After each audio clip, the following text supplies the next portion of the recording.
Alright, salam sejahtera. Alright, hari ni kita akan belajar bab 1 tingkatan 5. Alright. So, seperti kembalilah saya kerana saya dah buat bab 1 tingkatan 4 So, tingkatan 4 tu tentang warisan negara bangsa. So, sekarang saya buat bab 1 tingkatan 5. Okey. Jom belajar. Sebelum kita masuk bab ni, bab 1. Apa nama babnya? Kedaulatan negara.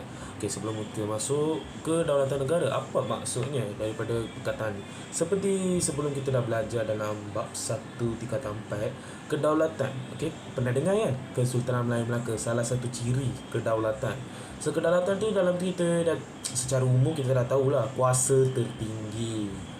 Kedaulatan tu kuasa tertinggi lah. So, itulah maksudnya. So, kedaulatan tu kuasa tertinggi. Lepas tu kedaulatan negara apa maksudnya? Kuasa tertinggi terhadap negara. So dia maksudnya selepas kita dapat kemerdekaan, kedaulatan negara tu kita dapatlah kuasanya, kuasa untuk memerintah negara kita sendiri. Macam itulah. Okey, jom masuk. So janganlah macam takut ke apa ke, kerana subtopik pertama adalah memang takrif kedaulatan. So takrif tu apa maksud lah. So takrif kedaulatan ni pun dia konsep kedaulatan. Konsepnya adalah maksud lah. Sebelum kita masuk, ada dalam takrif kedaulatan ni ada banyak maksud dalam pelbagai-bagai bahasa. Ada 4 bahasa yang kedaulatan boleh memberi maksud So first kita tengok secara umum dahulu. Dalam petikaan tu, kedaulatan ditakrifkan sebagai kekuasaan tertinggi, macam saya katakan, dan kewibawaan sesebuah negara yang bebas. Okey, negara kita bebas kan? Selepas kita dapat merdeka, negara kita bebas. Serta mempunyai hak untuk melaksanakan pemerintahan dan pentadbiran negara, macam saya tadi katakan.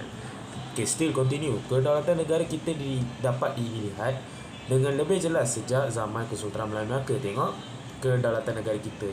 Itu salah satu ciri aku kata. Okey, kemerdekaan Tanah Melayu pada 13 Ogos 1957. 1957. So kita dapat merdeka lah. Tarikh ni dapat merdeka 13 Ogos 1957. Kita kena hargai lah date tu, kena hafal ni perlu korang kena tahu. Sebagai warga negara Malaysia, kita perlu tahu ni Dan pembentukan Malaysia pada 16 September 1963. Pembentukan Malaysia itu adalah Hari Malaysia lah. So itulah tarikh ni kita dapat Malaysia, yang pembentukan Malaysia kita dah buat dibentuk Singapura, Sabah dan Sarawak dah masuk untuk mengekalkan serta memantapkan negara bangsa kita yang bebas dan berdaulat. Okey, jom. Ini secara umum. Secara dalam bahasa apa? Okey, jom.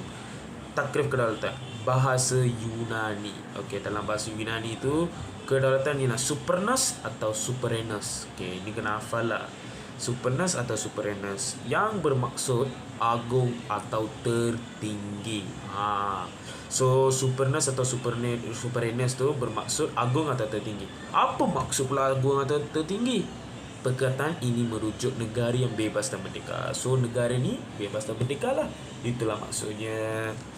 Manakala macam mana dengan bahasa Inggeris? Okey, bahasa Inggeris pula, dalam bahasa Inggeris kedaulatan ialah sovereignty. Okey, ni kena hafal lah, korang tahulah, jangan buat kesalahan ejaan pula.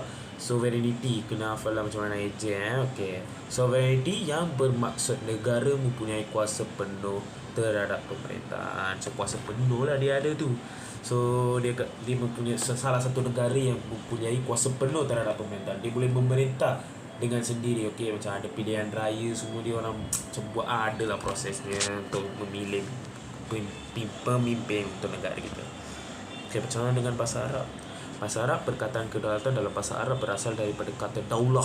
Okey, ini memang ada ini laki daulah yang bermaksud kuasa pemerintahan sesebuah kerajaan. Okey, yang macam daulah tu maksudnya yang kuasa yang diperakui oleh sesuatu kerajaan oleh pemerintahan lah dia.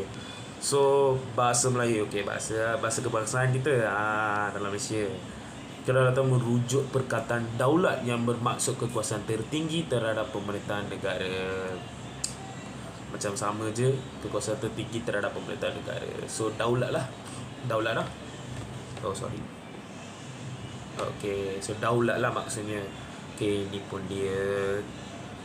So diorang boleh tanya soalan, maksa kedaulatan. Kalau diorang tanya macam 4 markah lah apalah, kalau 2 markah kau boleh tulis je ni yang kedaulatan ditekan sebagai, lepas tu kau boleh juga tulis dalam bahasa Yunani, so dapat 2 markah. Tapi untuk 4 markah ataupun 5 markah, 4 markah maksimum, kau boleh tulis semua ni. Dengan ini juga dalam petikan tu dapatlah 4 markah, full mark. Senang kan? Sikit je boleh hafal. Alright, jom pergi ke sebelum pergi subtopik 2, kita kena tengoklah pandangan tokoh kan.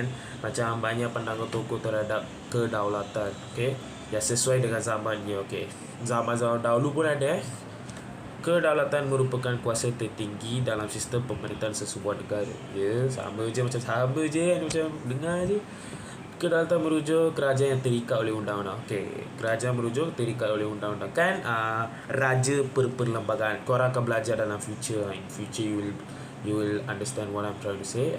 Kerajaan yang terikat. Even raja pun kena mengikut undang-undang. So raja yang berdaulat tu adalah raja yang akan mengikut undang-undang. So macam itulah, raja pun kena ikut undang-undang. Kerajaan tu raja yang memerintah kan. Diorang pun kena ikut undang-undang kerana undang-undang adalah kuasa tertinggi. Alright.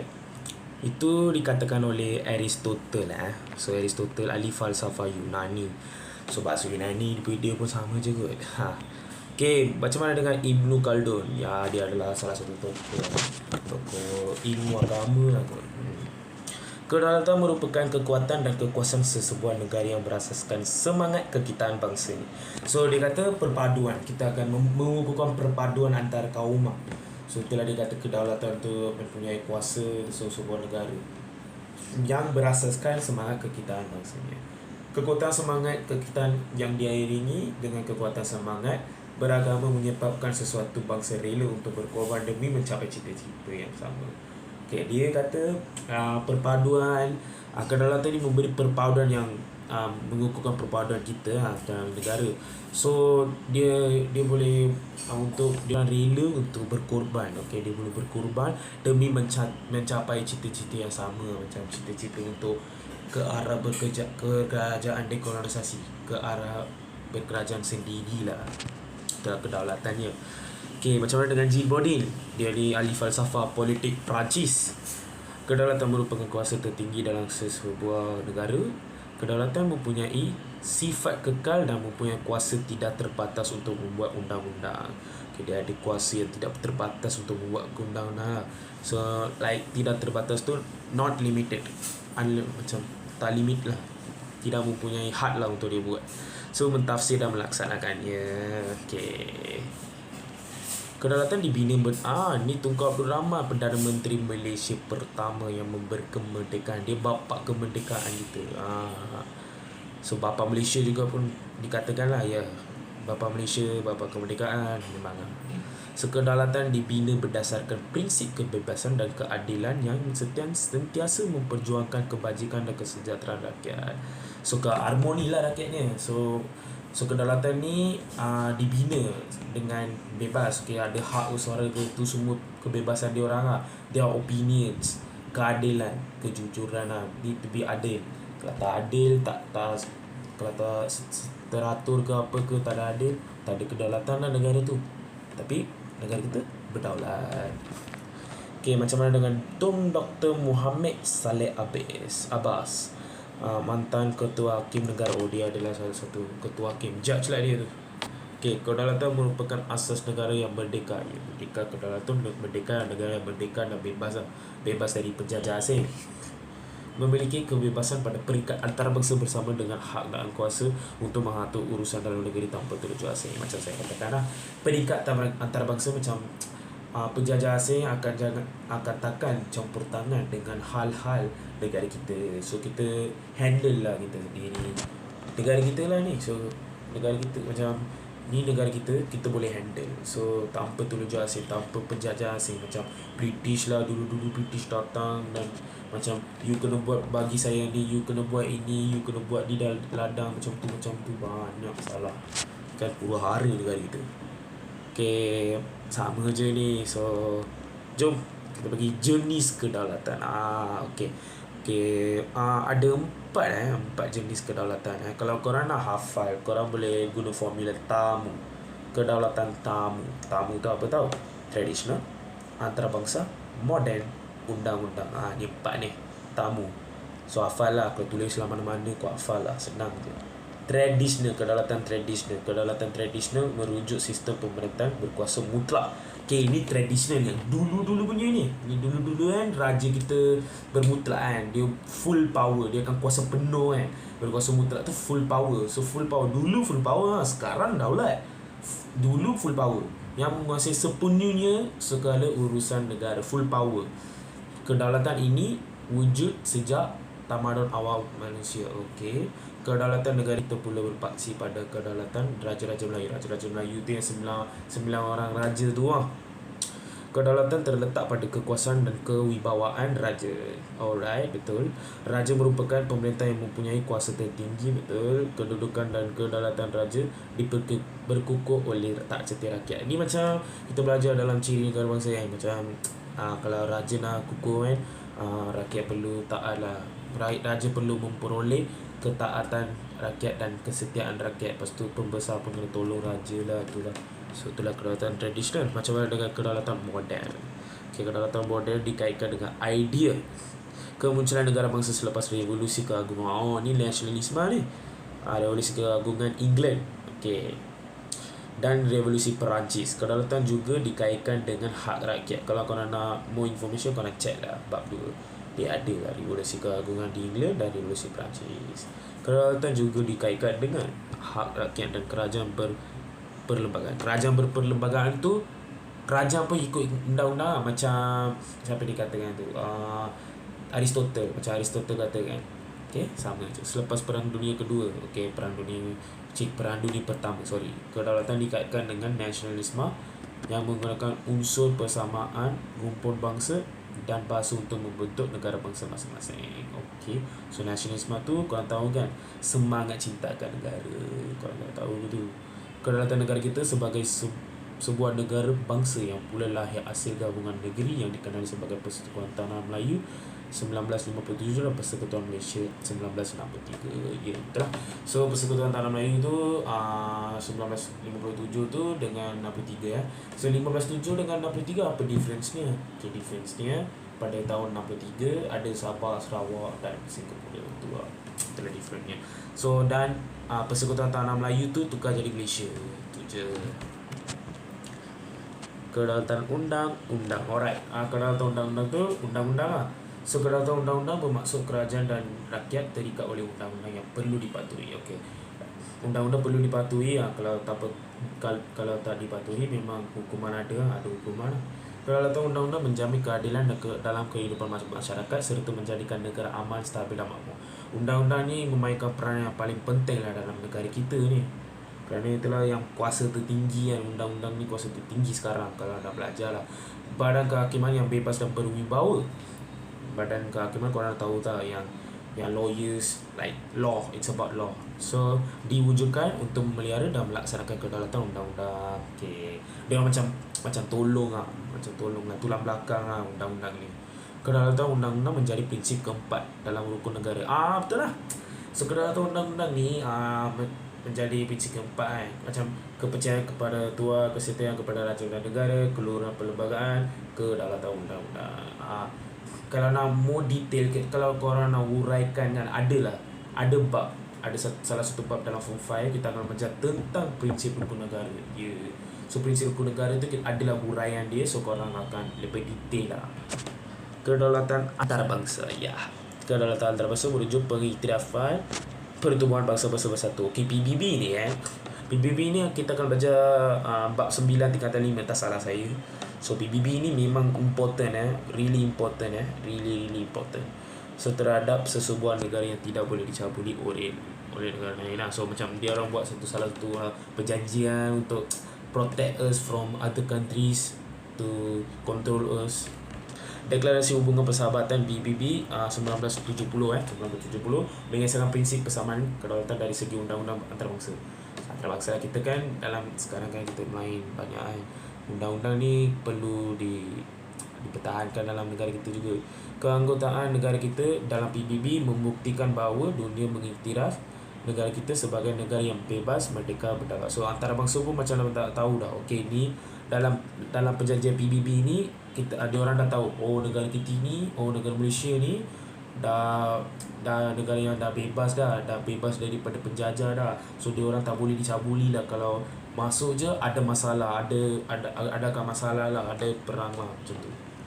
Alright, subtopik yang kedua, ciri negara yang berdaulat. Alright, ciri negara yang berdaulat ni cirinya macam kalau ini semua ada je, negara kita berdaulat. So ni menunjukkan kita yang sebagai negara kita ni berdaulat lah. So ada 4, tak salah saya, betul 4 lah.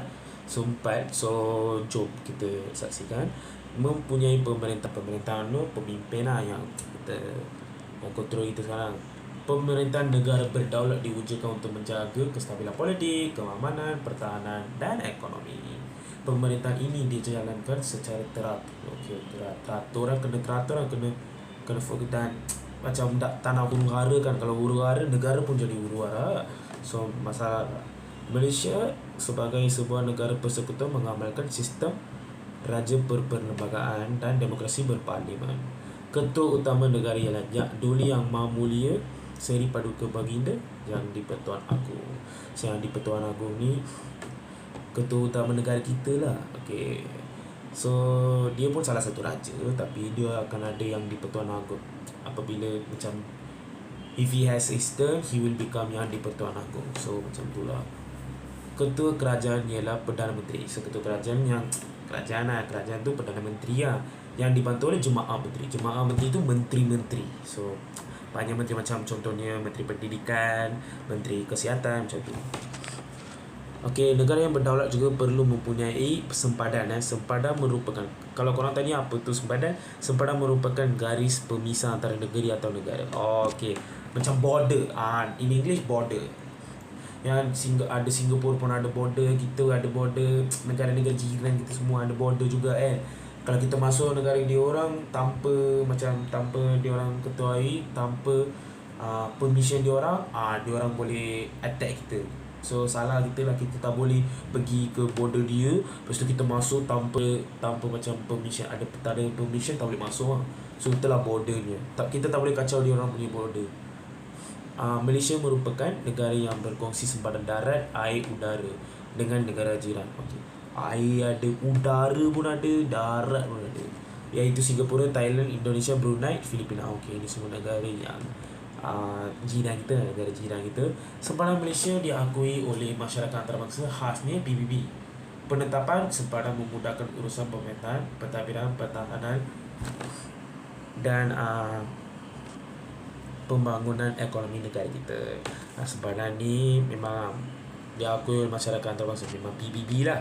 So diorang tu memudahkan urusan pemerintahan inilah. So kalau ada sempadan je, negara kita berdaulat. Okay, jom sebelum kita continue tengok ni, raja perlembagaan bermaksud pemerintahan beraja mengikut peruntukan perlembagaan persekutuan. Okay, ni maksudnya raja pun perlu mengikut undang-undang. Macam tu lah. Terdapat 3 institusi beraja yang disebut dalam perlembagaan persekutuan, iaitu Yang di-Pertuan Agong pada peringkat persekutuan, institusi beraja pada peringkat negeri, dan majlis raja-raja. Ada 3 lah, kita hafal lah. Kalau dia orang tanya apakah 3 institusi beraja, kita kena letakkan lah Yang di-Pertuan Agong, pada peringkat persekutuan lah, institusi beraja dan majlis raja-raja. Demokrasi berparlimen bermaksud demokrasi yang dijalankan secara perwakilan melalui proses pilihan rakyat. Okey, demokrasi parlimen ni dia kata macam kita yang rakyat yang memilih, rakyat yang mengundi, rakyat yang memilih pemimpin, macam tu lah. So 2 ni jangan risau, kita akan belajar dalam bab 3 lebih lanjut lagi. Macam hurai, ada banyak lah information. So bab nama bab pun raja perlembagaan dan sistem demokrasi berparlimen. So kita akan belajar. Okay, let's continue. Mempunyai perundangan. Perundangan tu undang-undang lah. Sistem perundangan menjadi asas kepada peraturan negara. Okey. Sistem perundangan penting untuk memelihara kesejahteraan, menjaga keadilan dan melindungi rakyat. Sama je kita belajar sebelum ni semua. Undang-undang untuk melindungi rakyat, memelihara kesejahteraan, keharmonian, keamanan, keadilan, kebebasan negara, tu ada banyak. Kalau esei memang dia akan tanya, apakah kepentingan undang-undang bagi sesuatu negara? You boleh jawab semua jawapan yang saya dikatakan. Kau boleh bagi uraian juga tahu. You boleh juga bagi kalau kesannya apa akan jadi kalau seorang mengabaikan undang-undang. Kau opposite lah. Jawapannya opposite.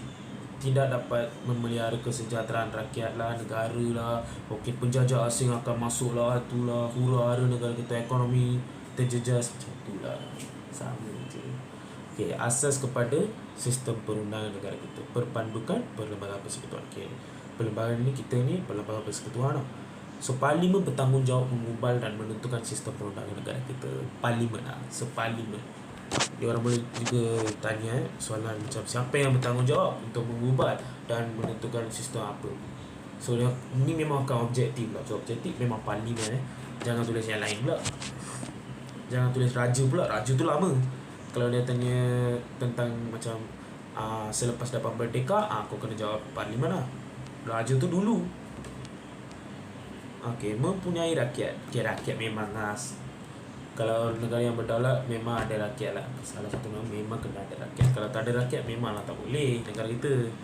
Kan? Lepas tu nak jajak, lepas tu nak memerintah dengan siapa? Flora dan fauna tu. Rakyat merupakan penduduk di sebuah negara. Ya. Rakyat terikat kepada undang-undang, sama macam raja je, dia pun terikat dengan undang-undang. Rakyat pun terikat dengan undang-undang. Okey, yang dikuat kuasa oleh pemerintah. Pemerintah tu dia orang kata macam parlimen lah. Rakyat negara ini terdiri daripada pelbagai kaum, agama dan adat dasar. Mereka disatukan melalui satu bahasa dan kebudayaan, rukun negara serta identiti nasional yang sama. Ya, macam sama lah. Kan satu bahasa kan. Bahasa tu adalah bahasa rasmi. Apa tu? Bahasa Melayu. Kalau korang nak jadi salah seseorang yang warga negara, walaupun kamu ni di negara ni, kalau kau tak tahu Melayu, kau bukanlah warga negara lah. Macam kau ni tak layak jadi warga negara Malaysia. Walaupun kau lahir di sini, kau kena tahu Melayu. Kalau kau tak tahu, kau tak layak. Okay, jom pergi subtopik 3. Okay, saya nak stop sampai sini. Okay, saya tak ada masa lagi. So, saya akan continue esok part 2. So, this is part 1. Stay tuned.